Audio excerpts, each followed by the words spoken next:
딱 보기에도 돈이 있어 보이는 젊은 남성이 진료실에 들어옵니다. 차림이 꽤 화려하고 손목에 찬 시계도 값비싸 보이네요. 직원이 전해주기로는 굉음을 내는 스포츠카를 타고 병원에 왔다고 합니다. 부유해 보이는 이 남자.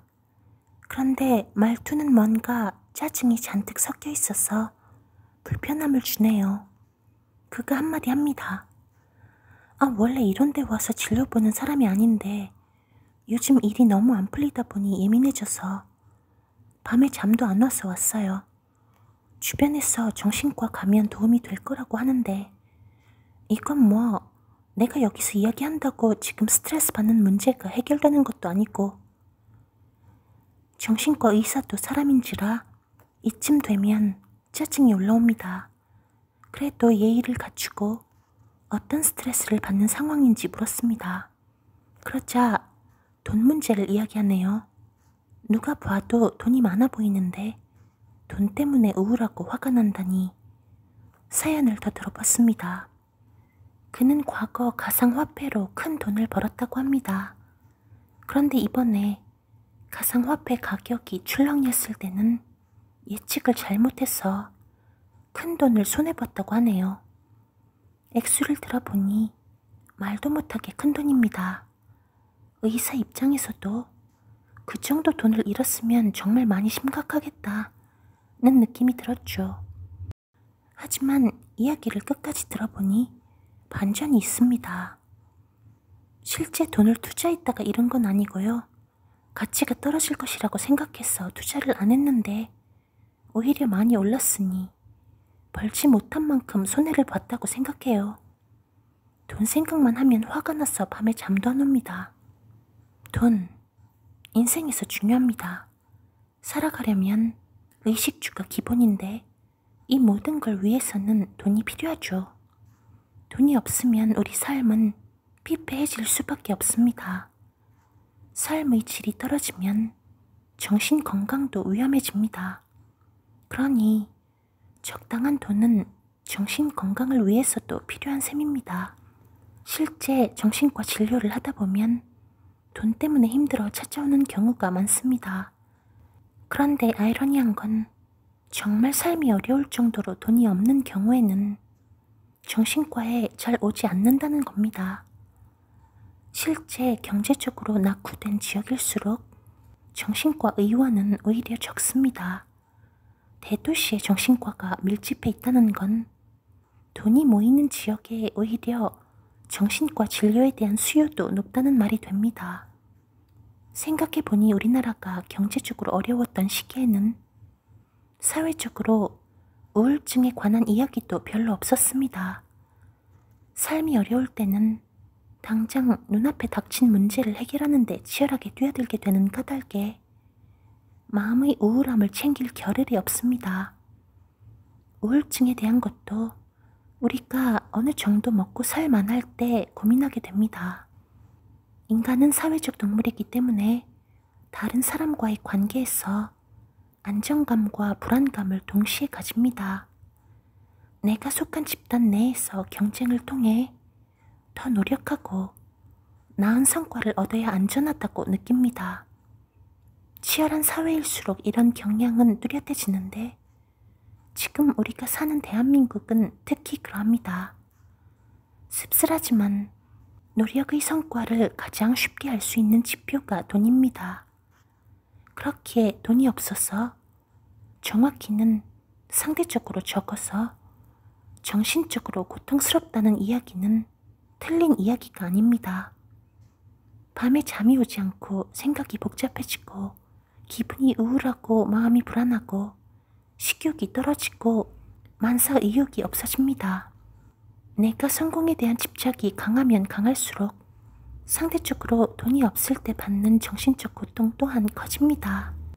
원하는 직장을 얻지 못하고 사업이 생각만큼 성장하지 않고 내가 산 주식이 오르지 않고 집을 살 타이밍을 놓치고 받기로 한 돈을 주지 않고 등등 다양한 이유로 우리 마음은 병들어갑니다. 돈 욕심이 있으면 사돈의 팔촌이 땅을 사도 배가 아픈 법입니다. 그런데 정신과 의사 관점에서 볼 때 요즘 들어 우려되는 돈에 대한 인식 변화가 있습니다. 어느 순간부터 우리는 내가 경제적으로 가난한 이유를 경제적 기회에서 선택을 잘못해서라고 생각하게 됐습니다. 예전 같으면 우리 집안에 돈이 없어서, 내가 좋은 대학을 나오지 못해서, 내가 대기업에 취직하지 못해서 등 상황에 대한 이유가 많았습니다. 그런데 요즘은 내가 이때 집을 사지 않아서, 이 주식 종목을 사지 않아서, 이때 가상화폐에 투자하지 않아서 등 순간적인 선택의 잘못에서 이유를 찾습니다. 가만히 있다가 하루아침에 상대적 빈곤을 느끼게 되는 벼락 거지 됐다고 생각하는 것이지요. 이것은 나의 꾸준한 노력의 결과가 아니라 이 시기에 영혼까지 끌어모아 빚을 내 투자하지 못한 탓입니다. 반대로 이 시기의 운을 탄 사람은 적은 노력으로 큰 돈을 벌었다고 생각합니다. 요컨대 언젠가부터 내가 돈이 없는 건 나의 노력이 부족해서가 아니라 선택의 운이 없어서가 돼버렸습니다. 돈에 대한 인식이 한탕주의식으로 변질되면 우리가 하루하루 쌓아 올려 얻는 노력의 성과는 가볍게 보게 되기 쉽습니다. 주변 사람이 쉽게 큰 돈을 버는 것을 보며 동경하는 마음이 생기면 내가 일상적으로 하는 일은 하찮아 보이게 되고 상대적인 박탈감만 커져줍니다. 결국 정신적으로 무너지는 결과로까지 이어집니다. 돈벌이를 밥벌이라고도 합니다. 돈은 곧 밥입니다. 밥은 하루하루 끼니를 맞춰 먹어야 탈이 나지 않습니다. 내일의 밥을 지금 한꺼번에 먹는다고 해서 내일 배가 고프지 않은 것도 아닙니다. 그런데 어느 순간 우리는 밥벌이를 무시하기 시작한 건 아닐까요? 매일 성실히 벌어 쌓아나가는 삶을 마치 미련한 사람들이 하는 일로 착각하고 있는 건 아닐까요? 물론 노후를 위해 대비를 하고 저축을 하는 건 필요합니다. 다만 노후 대비는 내가 돈에 끌려가지 않으면서 내 삶을 즐기기 위함입니다. 내가 돈에 끌려가면서 집착하며 살아가는 걸 저축이라고 착각하면 안 됩니다. 워라벨은 일과 삶 사이의 균형이기도 하지만 돈과 삶 사이의 균형이기도 합니다. 의사들 사이에서 농담처럼 하는 이야기가 있습니다. 저 선배는 돈이 많아서 취미로 의사를 한다네. 솔직히 엄청 부러운 말입니다. 우선은 그 정도로 돈이 많은 것이 부럽고 그렇게 돈이 많음에도 자기 일을 취미처럼 할 수 있다는 것에 부럽습니다. 우리에게 일이 단순한 돈벌이가 아니라 취미가 될 수 있다면 얼마나 좋을까요? 내 삶에서 일이 고된 노동이 아니라 나를 더 나답게 만들어주는 삶의 의미가 될 수 있다면 말입니다.